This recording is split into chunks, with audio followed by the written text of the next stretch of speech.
Alright, welcome back to the channel. On today's video we are going to do a restring and a retune on this RX-8 in Wilderness Green. We're going to throw some unbound archery strings on it, bare shaft tune it, and I'm going to walk you guys through the process as always. If you guys have any questions, feel free to leave them in the comment section down below. Also, I'd greatly appreciate it if you swing on over to my Instagram and my Facebook page and either follow me or give me a like on the Facebook page. It really helps. And if you guys like more content like this, or you guys have any content that you want to see, leave it in the comment section down below. And if you feel so inclined, why don't you subscribe to the channel so that you can be notified when more videos just like this come out. But without further ado, let's dive right on into this restring.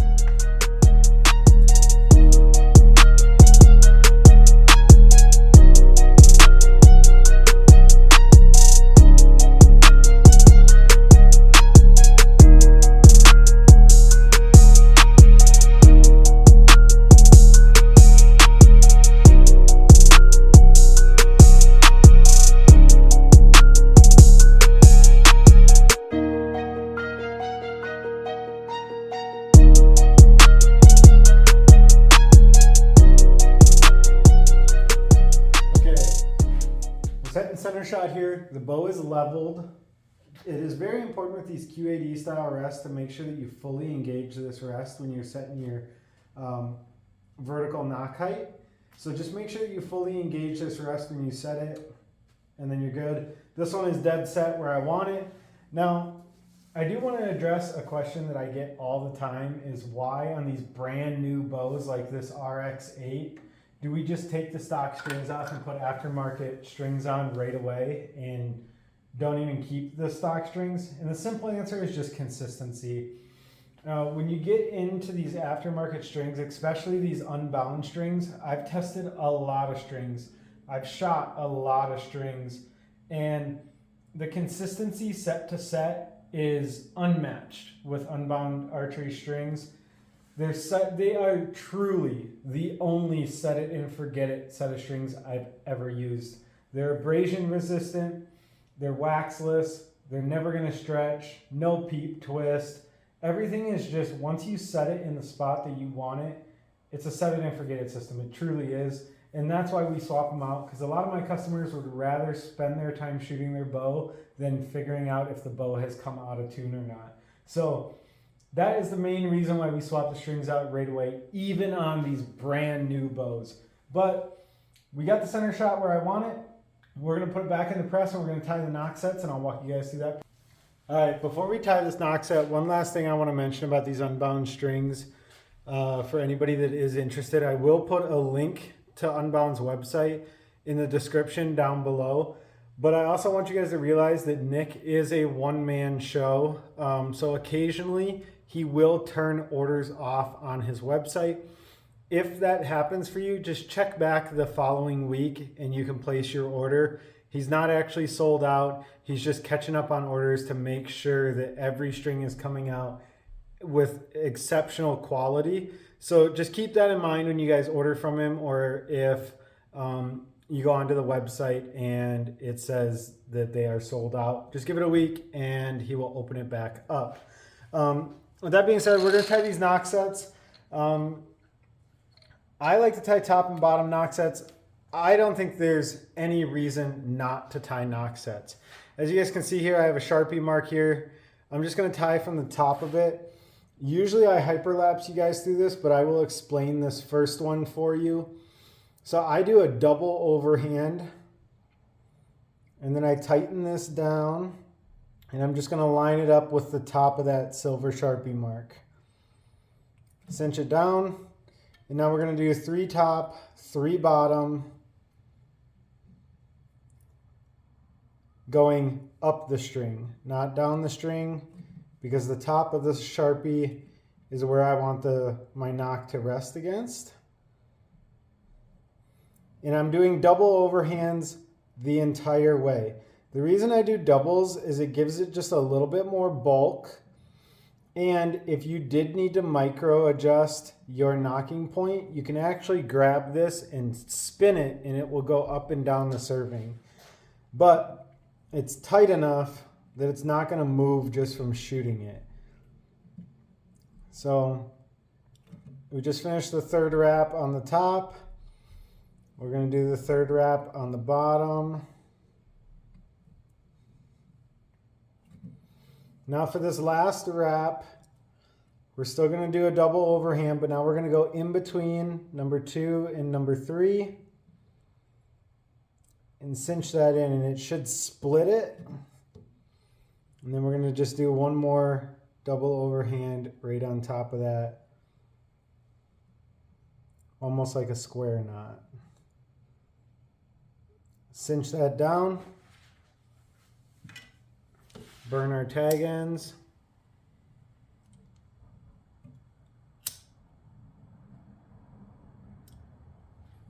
And there's your knock set. So for the next knock set, I'm gonna clip this on.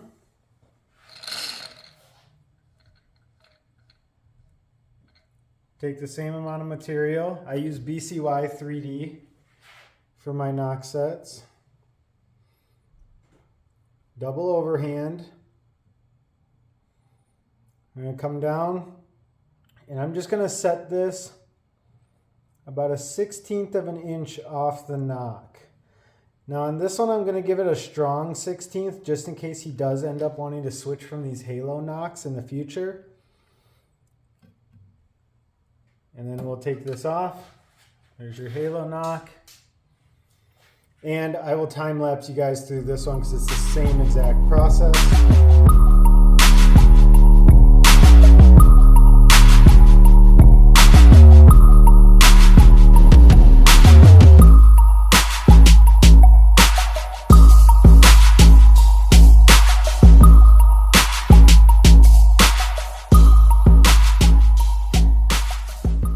I'm going to flip this knot.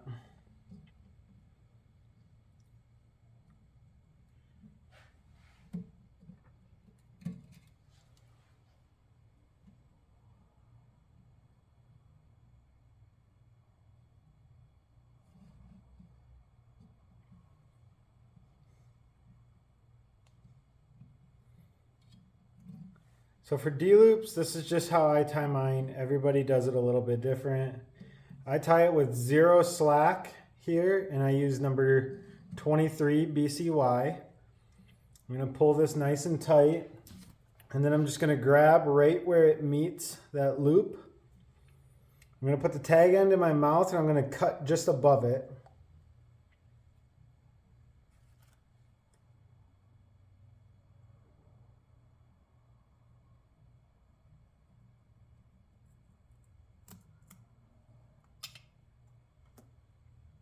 And we'll fray that out.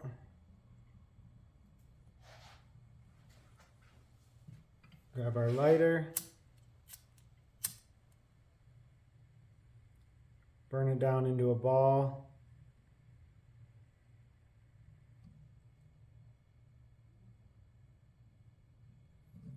Then once I take the pliers off, I like to just go around it one more time to get any of the loose tags that weren't able to get burnt.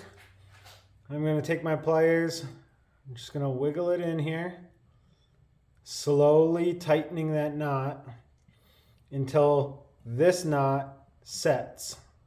And once it's set, like it is right there, I'm just going to pinch this together, put my pliers in, and cinch it down. And that this method just tends to give me the perfect D-loop length that I like. Now for the drop away cord on these Hoyts, if you have a knot tied in it like this, or a really big burnt end, I just shove it right through the cable and push it up against this cable. I've never had issues doing it that way, so I'm just gonna continue to do it that way. You guys might do it different, you might tie it in. It's totally up to you and your personal preference, but this is just how I do it. And just to make sure that this is set and timed properly, what we're going to do is I'm just going to pull this cord tight so that while I'm checking the timing, it will also time this rest for us. So we're going to swing over here to the drawboard and we'll check the timing. All right, so we're going to look at this timing. Bottom cam is touching. Top cam is touching. But let's take a look at this. Okay, this is why I do this. At full draw, his rest was not fully engaged. So now I'm going to show you guys how I fix that. Now that we know that everything's timed, I'm going to show you guys how I fix your rest being out of time. All right, so how we're going to fix this is pretty simple. I'm just going to take a Sharpie. I'm going to mark where it needs to be. I'm going to pull this excess out. I'm going to take my pliers and I'm going to go just shy of that mark. Okay? Now, with my blade, I can cut this excess off. You don't really need the pliers. I usually like to, but in this case, since I don't have a lot of room to work with, I'm going to freehand it. We're just going to cut that off. Take our pliers, just go just shy of that mark.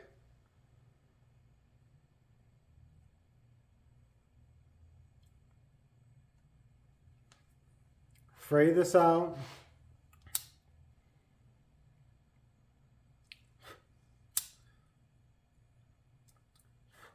And get a nice ball on this loop material.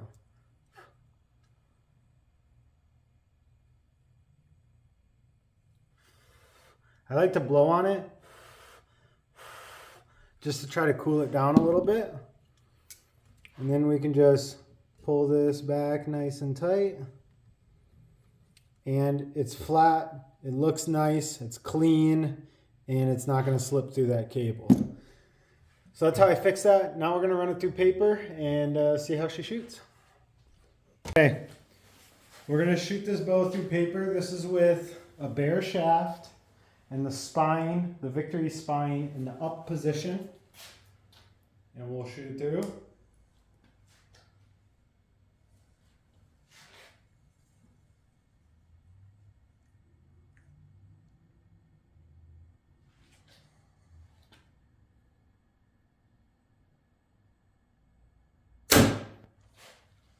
Really knock low. But I'm going to flip it. Okay, like I said, that shot was with the spine mark up. This shot will be with the spine mark down.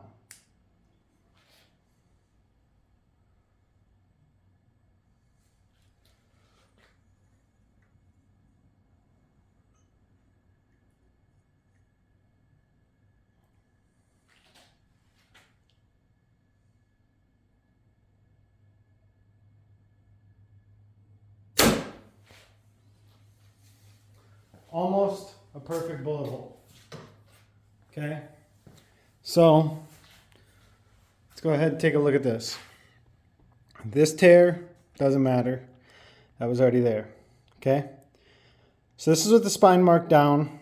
This is with the spine mark up. This is where Victory factory fletches. Okay, so if I were to have tuned this bow to this position, the resting point would have been so knock high it would have looked ridiculous. But I just flipped it 180 degrees, and this is what we got. It's just barely knock right. That's like 2 clicks on your rest, and you're good to go with it in center shot. So this is why it's so important to make sure that you're shooting your arrows bare shaft and rotating them and not just tuning to wherever the factory says that the spine is.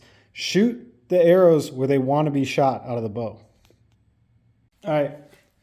So we move the rest over just a little bit, and we will run another one through it.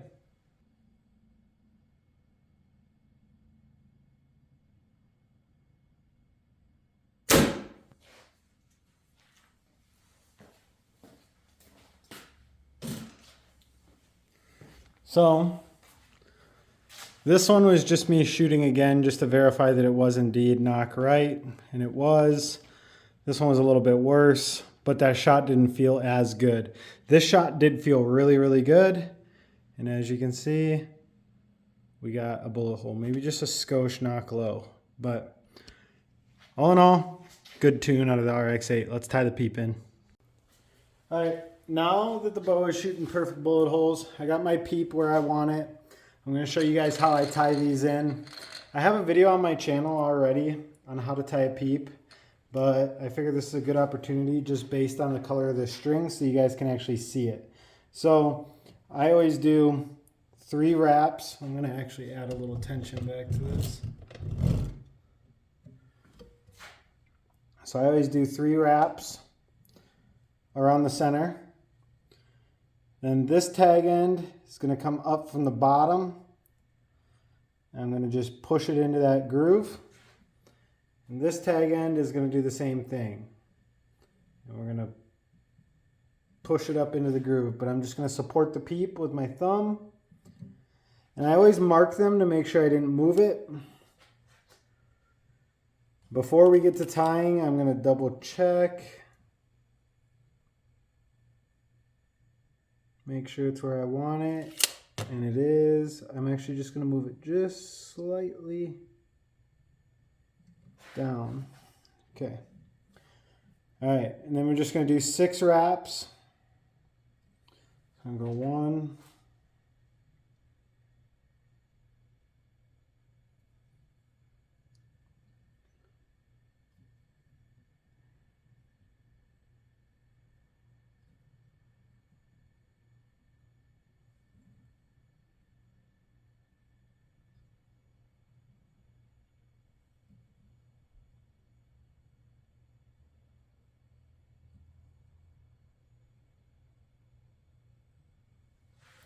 All right, we got 6 wraps. I'm just going to pull this kind of tight.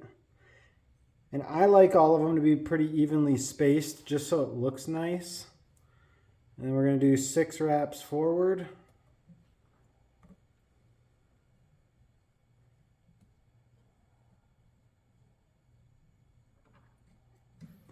And then 6 wraps back.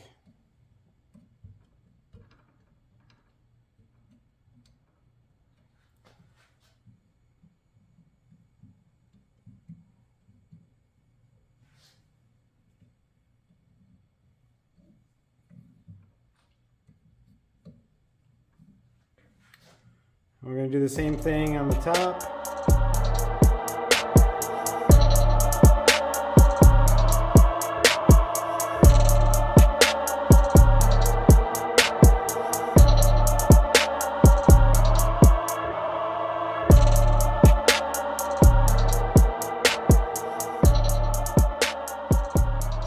And we'll burn this down. And just like every other video, I'll line this peep up after I shoot it.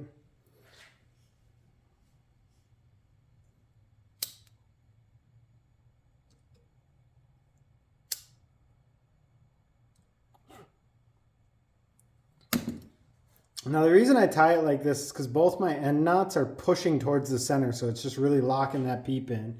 So I'm just going to line this D-loop up centered here. I'm going to run 1 arrow through it, and then I'll put it in the drawboard and see which way the peep is. Alrighty, so we shot it once. I put it in the drawboard, and that peep is coming back perfectly straight. I also use that opportunity of shooting it just to verify. And we still got bullet holes. So this bow is good to go.